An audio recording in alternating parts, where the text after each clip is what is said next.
이제부터 해보겠습니다. 이재명 대통령이 미국을 방문 중에 집권 여당, 거대 여당 민주당은요, 어제 노란봉투법에 이어서 오늘은 더 센 상법 개정안, 2차 개정안까지 본회의에서 통과시켰습니다.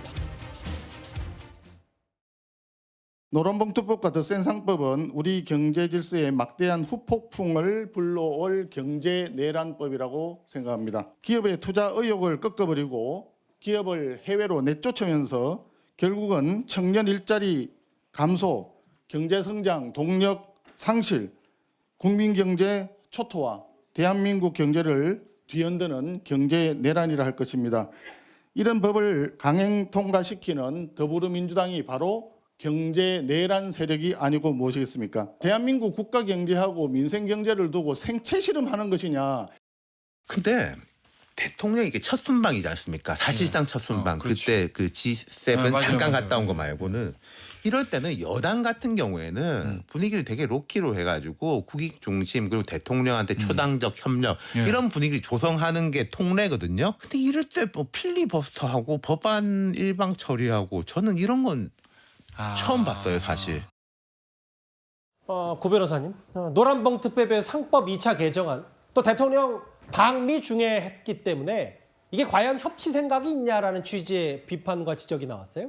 그렇죠. 이런 비판은 뭐 있을 수밖에 없다. 저도 뭐 대통령이 해외 순방할 때 문제 있는 인사에 대해서 전자결제로 하는 뭐 이런 정도만 봤었지. 예. 해외 순방 중에 우리나라 국가 경제에 아주 직격탄을 날릴 수 있는 이런 법을 날치기성으로 이렇게 해버릴 수가 있는 것인가. 예. 정말 협치라는 거를 이제는 단어 자체도 이제 삭제해야 되는 수준이 되었나 이런 생각이 들 정도고. 이렇게 법을 바꿔버린 다음에 우리나라 기업이 기업 환경이 안 좋아졌기 때문에 예. 투자를 줄이고 이제 해외 투자 쪽으로 돌리기 시작하면은 이걸 뭐 바꿀 수가 없습니다. 우리나라 생체 실험하듯이 한다라는 거에 저도 적극 동의하는 게 예전에 소주성 때보다 오히려 더 심해요. 주도 성장의 문재인 그렇죠. 정부에. 그렇죠. 그때도 이게 전 세계적으로 유례가 없는 걸 어떻게 세계 10위권 경제대국에서 갑작스럽게 도입할 수 있느냐. 그런데 예. 그건 그래도 간접적으로 돌고 돌아가지고 나라가 망가진다라면은 이거는 당장에 이제 문제가 터질 수밖에 없는 것입니다.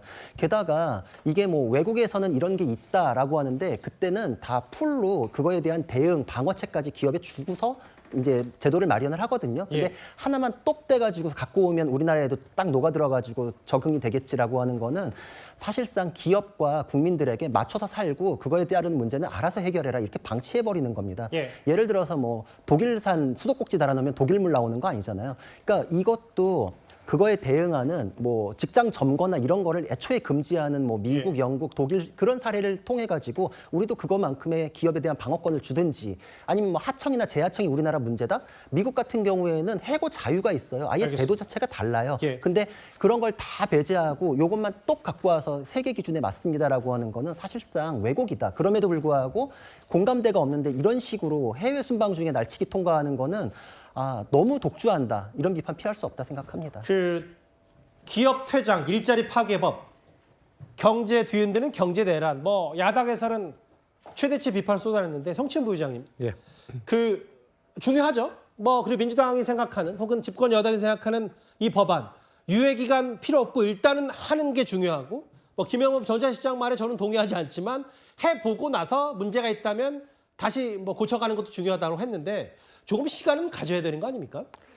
전 일단 김영범 정책시장의 이야기는 그 해보고 잘 안 되면 바꾸죠 뭐 이런 식의 이야기가 아니라 잘 안 되지 않을 거라는 자신감을 좀 표현한 거라고 보고요. 예. 뭐 상법 개정이나 이런 부분 뭐 노란봉투법 유예 기간 뭐 지금 뭐 기업에서는 1년을 주장하고 있습니다만 6개월 정도를 지금 얘기하고 있지 않습니까? 뭐 적당한 타협점을 찾으면 충분히 가능하다라는 말씀을 드리고 싶고요. 예. 저는 국민의힘에서 주장하는 뭐 이게 날치기 통과라든지 뭐 경제 내란이라든지 이런 말에는 전혀 동의할 수 없습니다. 근데 그럼에도 불구하고 아까 우리가 영상으로 봤던 윤태곤 실장의 그 시기적으로 방미 중에 첫 순방에 이걸 통과시키는 것이 맞냐는 거에 대해서는 저는 좀 새겨들을 필요가 있다고 생각을 해요. 왜냐하면 역대 정부, 문재인 정부 때도 그랬는데요. 그 대통령의 해외 순방은 보통 성과를 내고 오고 그런 다음에 국정 지지율의 상승으로 이어지는 경우가 많거든요. 그렇기 때문에 그때는 최대한 뭔가 이런 그 국내 정치적 이슈를 크게 키우지 않는 게 관례였습니다. 왜냐하면은 최대한 대통령에게 포커싱을 갈 수 있도록 포커싱을 집중할 수 있도록 해주는 것도 있고 그리고 대통령 순방에 대해서 그래도 야당도 그래도 대통령이 외교를 하고 왔으면은 그래도 조금 조금 긍정적인 평가를 해줄 수 있도록 그래도 뭐 쟁점 법안이나 정쟁을 키우지 않는 그런 분위기를 형성하는 것이 여당의 역할이기도 했거든요. 저는 그런 차원에서는 윤태곤 실장이 지적한 부분, 역대 어느 정권도 순방, 특히나 첫 순방 때 그렇게 정쟁 법안을 통과시키지 않지 않았느냐라는 주장에 대해서는 저도 타이밍은 조금 조절하는 게 좋지 않았을까라는 아쉬움은 있습니다. 그 뭐 시점도 얘기했지만 사실은 그런 거잖아요, 성신 부장님. 이게 트럼프 대통령 만나는 게 이제 관세 협상도 있고, 어쨌든 그 경제 민생 좀 풀어보고 트럼프발 이제 관세 전쟁에서 비교적 승리하기 위해서 민간 재벌 총수들까지 다 총출동해서 가는 와중에 뭔가 국내에서는 노란봉투법, 상법 2차 개정안 등등 야당에서 비판하는 이제 반기업법들 아니냐라는 취지이기 때문에 시기도 그렇고 내용도 좀 부적절하다는 얘기를 지금 야당에서 하는 것 같고요.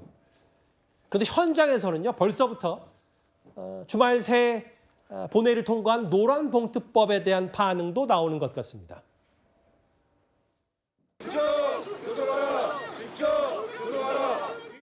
더불어민주당이 이런 노조법 2, 3조 개정에 앞서서 좀 압박을 했던 게 통했던 것 같고, 노조법 2, 3조가 개정되면 자본에서도 절대 무시할 수 없는 그런 상황들이 있지 않을까, 그런 좀 기대도 하고 있습니다. 네. 가장 많은 이익을 착취했던 자본이 가장 많이 반발할 수밖에 없다고 생각을 합니다. 그래서 이런 내용들이 사실은 정상으로 되돌리기 위한 과정일 뿐이 거고, GM 대표는 본사에서 한국 사업장에 대한 재평가가 이뤄질 수 있다. 철수서를 다시 한번 불이 붙이는 엄포를 놨고요. 또 하나 아까 화면에 봤듯이 현대제철 하청노조 진짜 사장 나와라 라고 하는데, 그 이현정님, 이거는 뭐 사실은 현대제철 하청노조가 논란의 중심에 있다는 게 아니고 뭐 비판의 대상이 아니라 이런 입법이 됐기 때문에 자연스럽게 나오는 현상들 아닌지 모르겠어요. 본물이 터진 거죠. 사실 트럼프 대통령 우리가 많은 비판을 하지만 트럼프 대통령은 어쨌든 간에 외국을 다른 나라를 뭐 이렇게 목을 졸라서 어쨌든 간에 국내로 지금 공장을 건설하고 일자리를 만들기 위해서 정말 상상할 수 없는 일들을 지금 벌이고 있지 않습니까? 예. 우리는 비판하지만 미국 국내 입장에서 보면 트럼프 대통령이 잘하고 있는 거예요. 근데 우리는 어떻습니까? 정말 기업들을 그냥 쫓아내는 지금 법안들을 만들고 있지 않습니까? 당장 현대제철만 하더라도요. 지금 현대제철이 지금 거의 국내적으로 경쟁력이 지금 떨어져서 사실상 지금 미국으로 회사를 옮길 그런 계획을 세우고 있는 걸 알고 있습니다. 왜냐하면 우리나라 지금 철강 가격이 지금 중국하고 경쟁이 안 돼요. 자, 그런 상황에 포스코도 지금 포항 제철 포스코도 굉장히 어렵습니다. 자, 그런 상황에서 지금 이 회사들 자체도 지금 사업을 접느냐 아니면 미국으로 가느냐, 이 절체절명의 상황에 있습니다. 그러면 현대제철 외국으로 떠나면, 미국으로 떠나면 그 노조원들은 어디서 일자리를 얻을 건가요? 그리고 이 우리나라 사업 구조가 기본적으로 하청업체가 굉장히 많습니다. 그러면 지금 전부 다 조선 지금 미국에 건설하고 하는데 다 나가면 누가 책임질 건가요? 지금 벌써 삼성전자 지금 협력업체들이 오늘 또 지금 교섭을 촉구하고 있는 거 아니겠습니까? 그러면 기업들이 이 회사와 교섭을 하느라고 미국에 투자하는 거 못하게 하면 그다음엔 어떤 책임을 지나요? 저는 정말 민주당에 180명이 찬성을 하셨는데 저 중에서는 동의 안 한 분도 있을 겁니다. 그러나 수박이 정말 두려워서 다 찬성했을 것 같은데 반드시 이 부분에 대한 책임, 정말 중요한 것은 일자리, 이 최저임금 만원 때문에 많은 일자리가 없어졌어요. 그 결과가 똑같이 나타날 가능성이 저는 높다고 봅니다. 좀 강하게 비판하셨기 때문에 당연히 반론도 좀 더 들어봐야 될 것 같아서 강성표 부위원장님. 방향성이 맞다고 하더라도 설사 뭐 그 부분에 동의 여부도 또 달라서 방향성이 맞지만 비교적 숙성 기간, 그리고 바로 본물이 터지는 이런 부분들이 앞으로 국가 경쟁의 쇠퇴로 이어질 거다. 민주당 의원들 책임져라. 어떻게 보세요? 저는 이제 과도한 정치 공세라고 생각을 하죠. 노란봉투법 처음으로 얘기가 나온 게 11년이 지났습니다. 그리고 이제 저희 나름대로는 여러 가지 숙고를 한 것이고, 또 뭐 지금 당장 뭐 미국과의 관세 협상에 또 재벌 총수들하고 같이 도움 요청하면서 국회에서는 뒤통수 치는 거 아니냐 이렇게 얘기하시는데 사람의 안전과 관련된 문제인 겁니다. 그렇기 때문에 저희는 이제 이번 이 노란봉투법과 관련해 가지고는 대신에 이제 국회에서 조금 더 논의를 거쳐가지고 시행령을 만드는 과정에서 조금 더 다듬어 보겠다, 이런 입장은 있습니다. 알겠습니다. 여러 입법 과정에 대한 후폭풍 혹은 반응들이 현장에서 나오고 있는데 일단은 오늘 있었던 얘기 중심으로 살펴봤습니다.